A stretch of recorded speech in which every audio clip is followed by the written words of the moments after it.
course.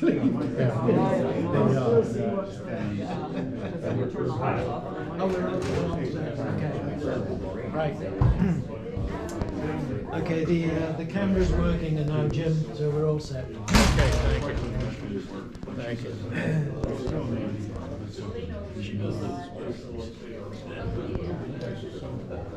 Got 1 minute. I'd like to be prompt. It makes a change, Jim. Right. From 1 or 2 of the last meeting. Right. We had problems with the Wi-Fi, the camera. That sounds like one of our monthly meetings. We always have a problem. With the video, with all the Every week, video and technology, everything. we just don't know what it's gonna be. Is it gonna be audio? Is it gonna be the video? Is it gonna be a Zoom? Is it gonna be the That's too phone? bad. That's what it was like for us the last couple of times. Is it the equipment? Or is it Well, equipment? we can't really even figure it out. It's like, is it the equipment? We got different equipment. Sometimes we have a phone, sometimes we don't. Usually it's my meetings, usually night meetings. Sometimes it's the council meetings. Oh, well. We never know. But we kind of laugh because we're like, what's the problem gonna be today? You know? Well, it's the last few meetings have been a bit like that here, and keeping fingers, toes, and everything else, but everything seems to be working.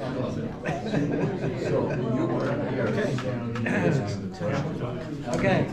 It is on the dot. Ladies and gentlemen, may I have your attention, please? It's time to sit down and start the meeting. My name is Jim Gilmartin. Welcome to the 214th membership meeting of the ECCL. Been a long time, right? 20-something years. Long time. Anyway, we're happy to see you. You all know that we are recording this meeting, and although we've had some little issues in the past in trying to record them, we think we got it down now. We think we got it. Give them a hand. Great guys. So anyway, I'd like to start it off with asking Grease Grabber to lead us in the pledge. Thank you. Okay, please stand. I pledge allegiance to the flag of the United States of America and to the republic for which it stands, one nation, under God, indivisible, with liberty and justice for all. Thanks, Reese. Okay, so we're going to get right into it. Our first speaker is the notable Mary Gibbs. Yes. The notable Mary Gibbs.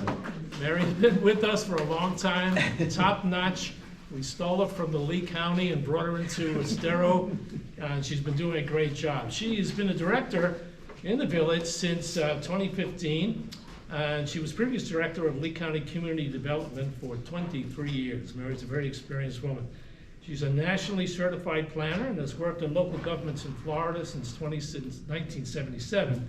In 2017, she was inducted into the American Institute of Certified Planner Fellows for significant planning achievements.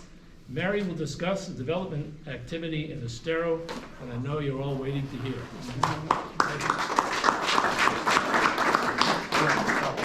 Yep. All right. Thank you, Jim, and it's nice to be here. I think that was a very polite introduction, a nice way of saying I've been around a long time. I'm pretty old, so. So I want to talk to you a little bit about some of the things that are going on in the village that you might not know about, although you guys are all pretty savvy, so you probably know more than I do about a lot of these projects. But just to give you kind of an overview, I did this for the council a couple months ago. They enjoyed it because it's kind of nice to see what's going on around here.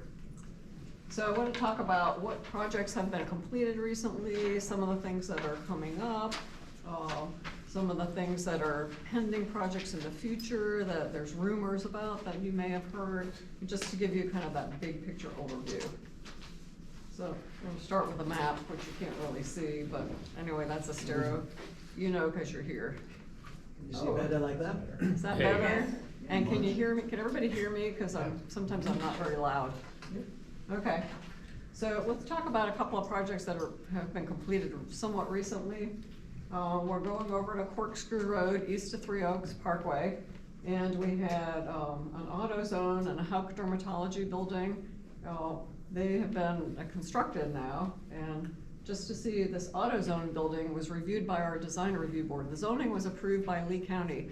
there's a lot of situations where these things have already been zoned for the use by the county, so we're a little bit constrained in what we can do, but we have a really good design review board, and they did a great job reviewing this. I have to say, I think this is the best looking auto zone that I've ever seen. And I stared at it last night while I was sitting in the drive-through lane at Culver's in the rain. I kept looking at checking out all their landscaping, and it really looks nice.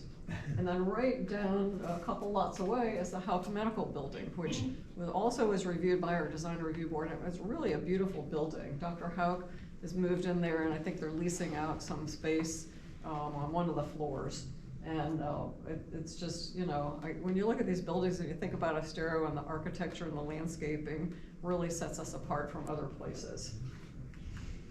So just a little information about Tidewater, which I'm sure you all know, on Ben Hill Griffin at Estero Parkway. That was approved by the county years ago. It's actually now complete, that we issued the last 2 building permits for Tidewater. So, oh, and Jim Tatulis is late. Welcome, Jim. I see we're putting hecklers in the front row now.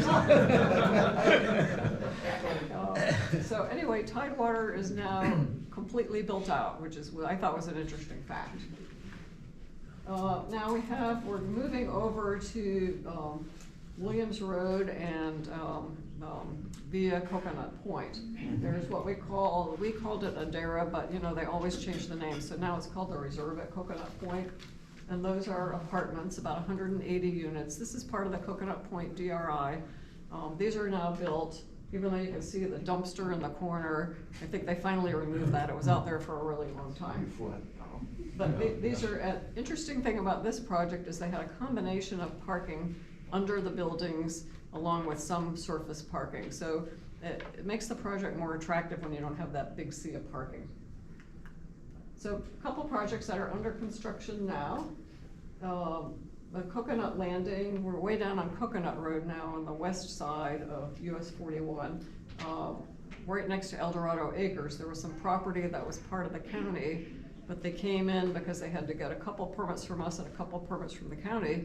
And we said, why don't you annex into the village, because we'll get you all your permits and it'll be great. So they said, okay, we'll do that. So they're under construction now. There's 25 single family homes. It's kind of got an old Florida look to it. And they're quite nice.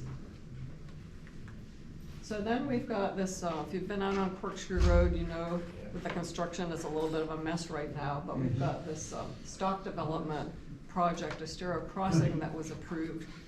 This was actually approved by the village. It was approved by the county years ago for just a commercial development. It was gonna have a lot of traffic.